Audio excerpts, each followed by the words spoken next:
Hello, Star Wars fans. Now, I don't know how many of you heard about what John Boyega said about Kelly Marie Tran, and he kind of threw some shade on her. And he pointed out that she doesn't have any self-confidence, or she doesn't have much. I can tell you a few extra things that she doesn't have, or maybe that she does, depending on what you want me to say. But here's the thing.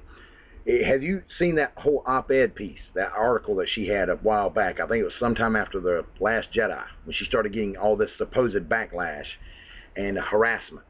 If you can't read the format, I'll show you a different format. If you still can't read it, look up Kelly Marie Tran op-ed article, or Kelly Marie Tran, I won't be marginalized by online harassment.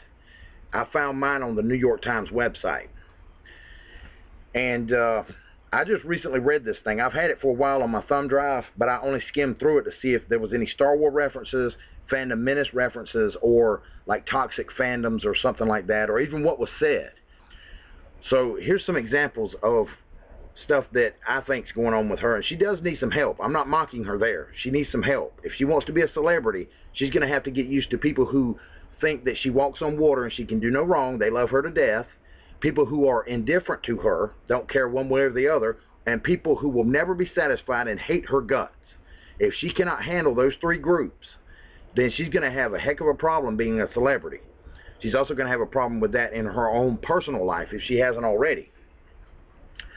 So I'll read some of this stuff and I'll comment as I go along. And those words awaken something deep inside of me. As I said before, there's nothing that gives you a quote of what was said. A feeling that I thought I had grown out of. The same feeling I had when at 9, I stopped speaking Vietnamese altogether because I was tired of hearing other kids mock me. Well, welcome to the club, Kelly. As a white guy, and I was supposed to have white privilege, that's what I keep hearing, but I've never seen this white privilege. I've been mocked by black people. People that claim to have a victim card, or people that do have a victim card, are mocking me. Somebody with privilege. How's that even possible?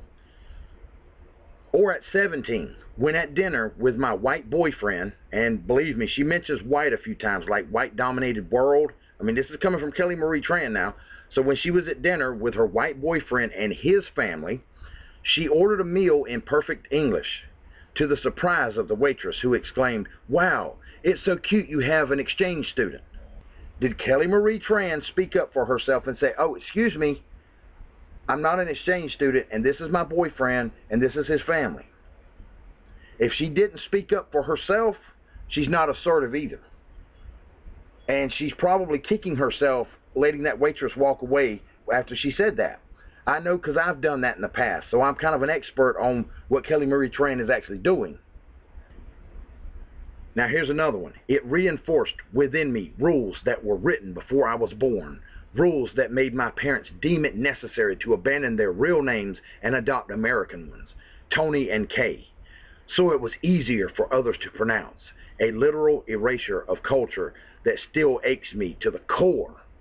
She's saying basically that her parents changed their names because America directly or indirectly said, change your names because we can't say them. Her parents could have kept their names. Other people keep their names. They didn't have to change, and they don't have to go through you, Kelly. They're your parents, not the other way around. They didn't say, Kelly, can we please change our names? No, Mom, no, Dad, you're going to keep your Vietnamese names. They didn't have to ask you a thing. Stop taking those bricks that your parents created and putting them on your back. There's no reason for you to take that load. She also says, I want to live in a world where children of color don't spend their entire adolescence wishing to be white. I guess because of that white privilege that doesn't exist. But this sounds like it's coming from Kelly herself. Did she sit around twiddling her thumbs wishing she was white? Kind of like maybe I wish I was Han Solo and I had the Millennium Falcon and I could leave this third rock from the sun. And as much as I want to sit there and wish and wish and wish upon a star, my grandmother would tell me, you can sit there and want one hand and crap in the other one and see which one fills up first. Just saying. She also wants to live in a world where women are not subjected to scrutiny for their appearance or their actions or their general existence. You women judge us on our appearance. Hollywood judges men and women on their appearance. And as far as judging on somebody's actions, everybody should be judged on their actions and inactions. I mean, do you really want Jeffrey Dahmer Ted Bundy and Timothy McVeigh still out on the streets just doing what they want to and there's no repercussions? Do you really want that? Now, there's been a lot of talk about the scrutiny or harassment that Kelly Marie Tran got. I looked up this stuff and I couldn't find anything visual except this thing here. And I'm not going to read that first line, but it calls her Ching Chong Wing Tong. There was another one that I think started the whole thing, and I don't have any visual proof of that, but it was on Wikipedia, so you can look up maybe Kelly Marie Tran harassment or something, or maybe look up her, Kelly Marie Tran, on Wikipedia, and then it may tell you about the situation. But when I went there, it said that somebody had either created a website or had posted to a website or forum, and they were listing out all the new planets that the new characters came from.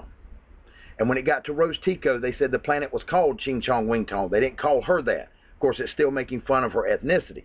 But this post that you're looking at right now calls her Ching Chong Wing Tong. Is it the same guy? Is it a different guy? I don't know. But one, possibly two guys are not the entire Star Wars fan base. Everybody knows that. We're hundreds of millions, maybe even 1 billion strong. I don't know what the actual number is. But there's at least a few 100 million of us out there around the world that are Star Wars fans. I'm not so much anymore because of the Disney trilogy, but outside of that, I'm still a Star Wars fan at heart with the mythology. But everybody gets blamed for this, especially the Phantom Menace. And as you can see, Mr. Blue Checkmark Brian Young here, in his last sentence, it says, hashtag Star Wars fans should be better than this. We all get blamed for a few bad apples. I'm sure if Brian Young is part of some group and a few members go out and do something stupid that he didn't have anything to do with, and there were people looking at that group and scrutinizing that group, he'd be like, whoa, wait a minute, we didn't all do that. If I had any say in it, since he wants to throw shade at our group, the Star Wars fans, or the people who are indifferent or actually hate the Star Wars Disney trilogy, then I would look at his group and say, you know what? You didn't want to defend our group, you want to throw shade at us, now we get a chance to throw shade at you, buddy. Put them in the Iron Maiden. Iron Maiden? Excellent! Now, I do want to talk about Daisy Ridley.